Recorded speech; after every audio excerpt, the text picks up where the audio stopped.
በእርግጠኝነት አጋጥሞ ያውቃል። ከምትወዳት ልጅ ጋር እያወራችሁ ሁሉ ነገር በትክክል እየሄደ ነው። ራስህን ማመን እስኪያቅትህ ድረስ ሁሉ ነገር አሪፍ ነው። ትደውላለች፣ ቶሎ ቴክስት ትመልሳለች። ካንተ ጋር 24 ሰዓት እንኳን ብታወራ የሚደክማት አይመስልም።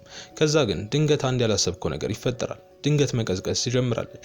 ቴክስቶቿን ማዘግየት፣ ስልኳን አለማንሳት ትጀምራለች። እናም መጀመሪያ ላይ ብዙም አልተሰማህም ወይ ቢዚ ሆና ይሆናል ብለህ ታልፋታለህ። ከዛም ምን ነው ብለህ ስጠይቃት ያው አልተመቸኝም ቢዚ ሆኜ ነው ትላለች።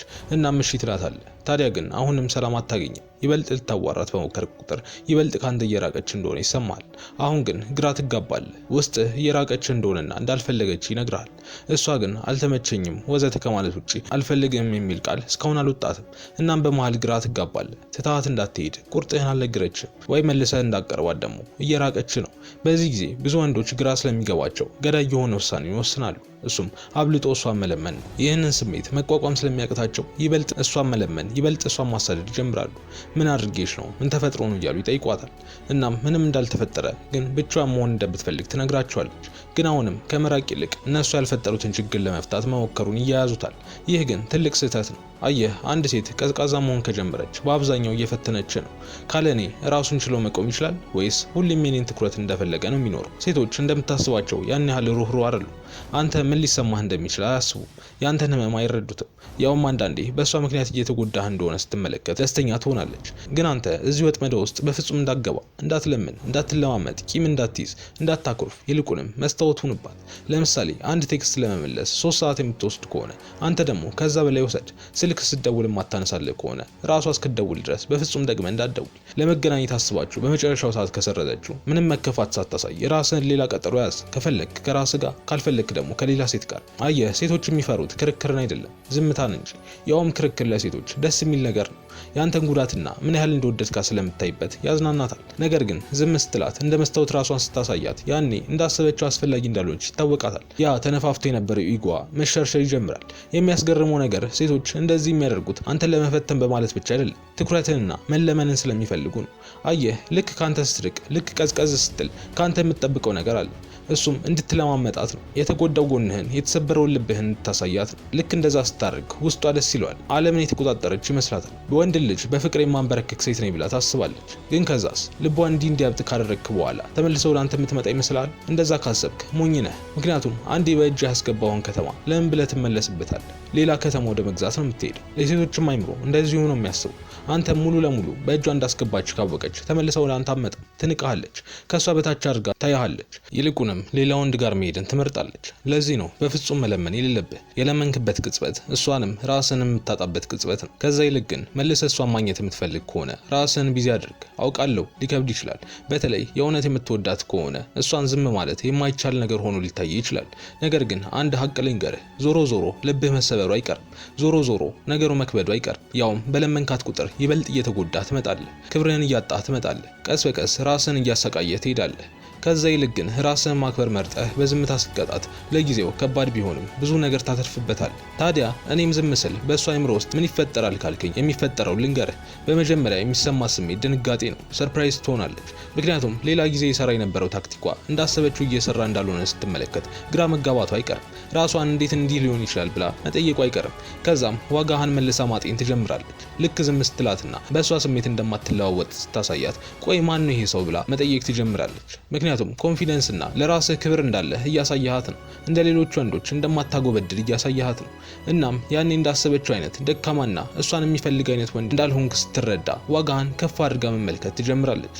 ያ ብቻ አይደለም። ልክ ይሄ ታክቲኳ አንተ ላይ እየሰራ እንዳልሆነ ስትመለከት በውስጧ ጉጉት ያድርባታል። ምን እያሰበ ነው? ምን እየተሰማው ነው? ስለኔ እያሰበ ነው ወይስ ትኩረቱ ሌላ ነገር ላይ ነው? እነዚህ ጥያቄዎች በውስጧ መፈጠር ይጀምራሉ። ያኔ ኃይሉ ያለው እሷ ጋር ብቻ መሆኑን ያቆምና ወደ አንተ ማዘንበል ይጀምራል። ያኔ የራሷን ጨዋታ ታዞርባታለህ። እናም እንደዚህ ስታደርግ የሚጠቅምህ ለጊዜው ብቻ አይደለም፣ ይልቁንም ወደፊትም ለሚኖራችሁ ግንኙነት መሰረት እየገነባህ ነው። አየህ፣ አሁን ላይ እንደዚህ በዝምታ ስቀጣት ሌላ ጊዜ እንደዚህ አይነት ጨዋታ ከመጫወቷ በፊት 2 ጊዜ እንድታስብ እያደረጋት ነው። እናም እንደፈለገች እየሆነች እንደማትታገሳ ስላሳያት ሌላ ጊዜ ይበልጥ አደብ ትገዛለች። ያ ማለት ግን መፈተኗን ታቆማለች ማለት አይደለም። ነገር ግን እንደ በፊቱ አንተን መዳፈር ታቆማለች። እና እዚህ ጋር ግን ብዙ ወንዶች የሚጠይቁኝ ጥያቄ አለ። ልክ ዝም ስንላት በዛው ብትረሳንስ? በዛው ብትጠፋስ? ወይ ደግሞ ከሌላ ወንድ ጋር ብትሆንስ? ይላሉ። ግን እስኪ እኔም መልሼ ልጠይቃችሁ፣ የእውነት አንተን ጥላህ ለመሄድ አስባ ከነበር፣ የእውነት ከሌላ ወንድ ጋር ለመሆን አስባ ከነበር በልመና የምታስቀራት ይመስላል? ትክክለኛ ግንኙነትስ የሚኖራችሁ ይመስላል? ከዛ በኋላ የእሷ ተገዥ ሆነ መኖር ትፈልጋለህ? አየህ፣ ብትረሳኝስ ብለህ ማሰብህ ራስ ወዳድ መሆንን ነው የሚያሳየው። አንተ የፈለግከው እውነተኛና ንጹህ የሆነ ፍቅርን ሳይሆን አሁን ላይ አለመጎዳትን። ምክንያቱም አንድን ሰው የምትወደው ከሆነ ነፃ ፈቃዱን ታከብርለታለህ። መሄድ ከፈለገች ትሂድ፣ ከሌላ ወንድ ጋር መሆን ከፈለገች ትሁን። አንተ የማንም ከልካይም ፈቃጅም አይደለም። ይህንን እውነታ ልትቀበለው ይገባል። ይህንን ለማድረግ ደግሞ በዓለም ላይ ብዙ የተትረፈረፉ ነገሮች እንዳሉ ማወቅ ነው። ለሁሉም የሚበቃ ነገር እንዳለ ማመን ነው። ስለዚህ እሷ ብትሄድ ሌሎች ብዙ አንተን የሚፈልጉ ሴቶች እንዳሉ ማመን አለብህ። ሜቢ ያልተገናኛችሁም ይሆናል እንጂ አንተን የምትፈልግህና የምታከብረህ ሴት እንዳለች ማመን አለብህ። ስለዚህ ጉዳይ ሪሰርች ሳደርግ ካገኘኋቸው አሪፍ ምክሮች መካከል የዚህችን ልጅ ምክር ነበር። እስኪ ትንሽ ተመልክተን እንመለስ። አባንዳንስ ማይንድሴት ይባላል። በጣም ብዙ ብዛት እንዳለ ማወቅ አለብህ። በሴትም ዘንድ በጣም ብዙ አይነት ሴቶች አሉ። አንተ ልትፈልጋቸው የምትችሎች በእድሎችም ቢሆኑ በአጋጣሚዎችም ቢሆኑ በጣም ብዙ አለ። ተትረፍርፏል። ላይክ ስኬር ሳትሆን ነገሮች እንደሚያልቁ አታስብ። ወይም እችን አንድ ሴት አግኝቼ እንዴት ነው ሌላ ሴት ማገኘው ብለህ አታስብ። ስኬር ሳትሆን በጣም ብዙ አለ። የሆነች አባባል አለች there's a lot of fish in the water አይነት ነገር ይባላል። አሳው ሞልቷል ማለት ነው። ይሄንን አስተሳሰብ ስትይዝ ድርጊቶችህም፣ አኳኋንህም፣ ሃንድል የምታረጋትን መንገድ፣ ንግግርህም just your entire vibe aura በራሱ ይለወጣል። ትንሽ ከበር ትላለህ because የራስህን ዋጋ አውቀሃል። ራስህን ስታስከብር ደግሞ እሷም ታከብርሃለች። ሴት ልጅ የምታከብረውን ወንድ ነው የምታፈቅረው። በጣም ትክክል ናት። ሴት ልጅ የምታፈቅረው የምትወደውን ወንድ ነው። ለዛም ነው ከምንም ነገር በላይ ክብርህን ማስቀደም ያለብህ። ካልሆነ ግን እሷም ትንቃለች፣ አንተም እንደተጎዳህ ትቀራለህ። ያ ሰው ፈልጎ ከራቀህ ቀረህበት። ይሄንን አንድ ብለህ ያዝ። ሁለተኛው ምንድነው? እንዲህ እያስጨነቀህ ያለው አንድ ቫይራል የወጣልኝ ቪዲዮ ነበር ካስታወሳችሁ። ሴት ልጅ እንዴት ነው መልስ አንተ እንድትፈልግህ ማድረግ የምትችለው እና 3 ቶክሲክ የሆኑ ቲፖችን ሰጥቻችሁ ነበር ካስታወሳችሁ። የመጀመሪያው was just facts and አሁንም ቅድም ያልኩ ነገር ነው። ምንድነው? ያ ሰው ካልፈለገ አንተም መፈለግ የለብህም፣ መተውን ያለብህ። አንደኛ ተዋስ ብዬ ነበር or በራቀች ቁጥር አንተም ራቃት፣ እሱ አለ። ሁለተኛው which ሊሰራ የሚችል እሱን በሆነ ያክል ፐርሰንቴጅ ማረጋግጥልህ ግን ቶክሲክ የሆነ መንገድ ምንድነው? ቀረብና ራቅ ማለት or hot and cold የሚባለው ጨዋታ አለ። it's a game. hot ማለት አቴንሽኑን ትሰጣታለህ፣ ፍቅሩን ትሰጣታለህ፣ ቫሊዴሽኑን ትሰጣታለህ፣ አድናቆቱን ትሰጣታለህ። ከዛ መልሰ ደግሞ ኮልድ ትሆናለህ፣ ትቀዘቅዛለህ፣ ትርቃለህ። hot and cold ስትሆን ስሜቷንም በዛው ልክ ታዋዥቀዋለህ። ስሜቷ ከፍ ይላል፣ ዝቅ ይላል፣ ከፍ ይላል፣ ዝቅ ይላል።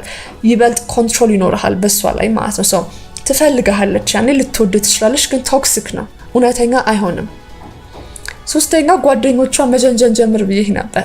this is the most toxic እና እኔ ኃላፊነት አልወስድም ብዬ ነበር ለሚፈጠሩት ነገሮች። ከዛ በኋላ ምንድነው?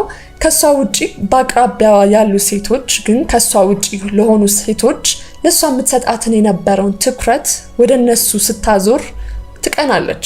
obviously jealousy ማንም ሰው ይቀናል።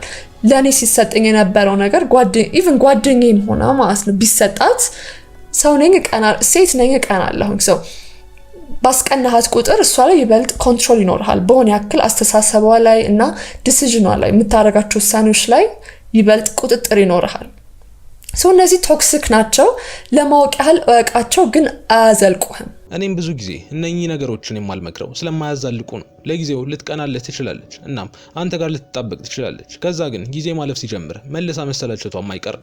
ስለዚህ ይህንን የምትጠቀም ከሆነ ለአጭር ጊዜ የምትፈልጋት ምናምን ከሆነ ነው እንጂ ጤናማ ግንኙነት ለመገንባት መሆን የለበትም። ልጅ አንተን እየራቀች መሆኑ ወይም አንተ ላይ መቀዝቀዟን በጣም ትልቅ ኢሹ አድርገሃል በህይወትህ ውስጥ። እሱ ነው ችግሩ። አየህ፣ ከሷ በጣም ብዙ ነገር ትጠብቃለህ፣ ከሷ ቫሊዴሽንን ትጠብቃለህ። ያንን ቫሊዴሽን ውስጥ ስለሌለ ውስጥ የሆነ አይነት ባዶነት አለ። የሆነች ሴት ናት የምትሞላው። በዚህ መልኩ አንተ ደካማ ነህ። ስለዚህ በወንድነት አልጠነከርክም ማለት ነው። በሆነ ያክል ጎዶሎ ነህ፣ ደካማ ነህ፣ የሆነ አይነት ባዶነት አለ። ስለዚህ የሆነች አንዲት ሴት አንተ ልትቆጣጠር ትችላለች። እዚህ ጋር አንተ ጋር ያለውን ችግር መረዳት መቻል አለብህ። ይህም ትክክል ነው። ምንጊዜም በራስህ ሙሉ እስከሆንክ ድረስ የሌላን ሴት ቫሊዴሽን አትፈልግም። እናም እንደዚህ አይነት ወንድ ለመሆን ደግሞ ራስህን እለት እለት መገንባት እንዲሁም የምትፈልገውን ህይወት መገንባት ላይ ማተኮር ይኖርብሃል። ለዛሬ ይህንን ካየን ይበቃናል። ቀጣይ እስከምንገናኝ ላይክ እና ሰብስክራይብ በማድረግ ይህንን ጠንካራ ቤተሰብ ተቀላቀል። እንዲሁም ከታች ባለው ሊንክ ቴሌግራምን ተቀላቀል። ሰላም ሁኑ።